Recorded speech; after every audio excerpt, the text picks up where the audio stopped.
पीछे से मिलता हूँ सुने आपको पूरे नहीं ये काम करेंगे आने आते थे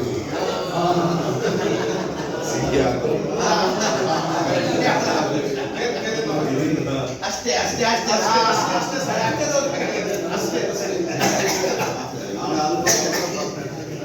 एक मशवरा आया है अमीर शरीयत साहब के यहाँ से कि कम से कम हमारी बच्चियों को सर पे ओढ़नी ओढ़ कर एग्ज़ाम लिखने की इजाज़त तो होनी चाहिए, और ये एक वाजिब ख्याल है और बिल्कुल सही ख्याल है। जो ओढ़नी ओढ़ कर सिर पे लिखना चाहती हैं एग्ज़ाम, उनको तो लिखने का मौका मिलना चाहिए।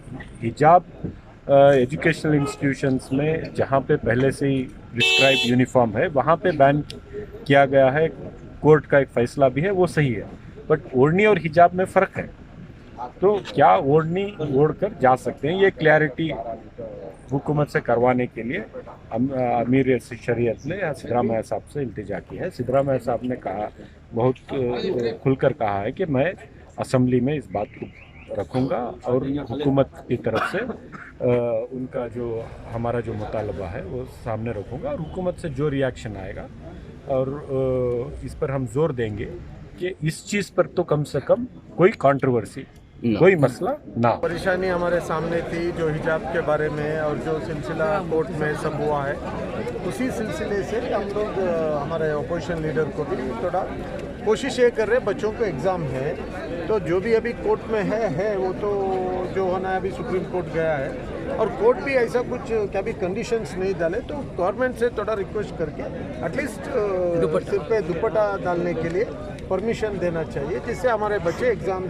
सुकून के साथ लिख सकता है। और थोड़े बच्चे नहीं लिखते, मैं नहीं है तो करके भी ये कर रहे हैं, और हमारे बच्चों का फ्यूचर है, इस देश का भी फ्यूचर है उनके साथ, खाली बच्चों का ही नहीं। अगर हमारा कौम पढ़कर आगे आ जाएंगे तो इस देश को, इस मुल्क को भी फ़ायदा होगा इससे। तो हमारा कोशिश इतना ही है, इस मुल्क को आगे लेके जाने के लिए हम लोग भी कोशिश करना। अगर परमिशन नहीं मिला, परमिशन मिल जाएगा इंशाल्लाह, उम्मीद रखते हैं अल्लाह से। उसके बाद हमारे कोशिश तो रहेगा। मामला कोर्ट में सुप्रीम कोर्ट में ऑलरेडी है, वो रहने दो। ये अभी शॉल जो दुपट्टा जो ये लोग पहन रहे अभी ऑलरेडी, उसको जस्ट हेड कवर करने के लिए हम लोग इतना ही रिक्वेस्ट कर रहे हैं। मेरे शरीयत और उलमा इकराम मिल के हमारे सिद्धरामैया साहब को दावतनामा दिए थे। वजह इसकी अभी 28 तारीख से PU का एग्ज़ाम शुरू होने वाला है। जो हिजाब के बारे में जो कोर्ट का जो आदेश आया है, अभी अपील सुप्रीम कोर्ट में गए, अभी एग्ज़ाम 28 तारीख से एग्ज़ाम शुरू हो रहा है। तो उलमा अमीर शरीयत बुला के सिद्धरामैया साहब को, तुम कुछ भी करके ये असम्बली में रेस करके औरत बच्चों को जो दुपट्टा जो बोलते हैं, जो यूनिफॉर्म कोड जो होता है, जो दुपट्टा होता है, वो सर पे ओढ़ के जाने के लिए परमिशन एटलीस्ट वो तो भी दे, सुप्रीम कोर्ट का आदेश आने तक करके सिद्धरामैया से गुजारिश की है। तो सिद्धरामैया साहब ने वादा किया है, कल हम लोग असम्बली में रेस करेंगे, उसके साथ साथ में मुख्यमंत्री को और एजुकेशन मिनिस्टर को बात करके ये जो मसला है वो हल करने की कोशिश करेंगे करके सिद्धरामैया साहब ने वादा किया है।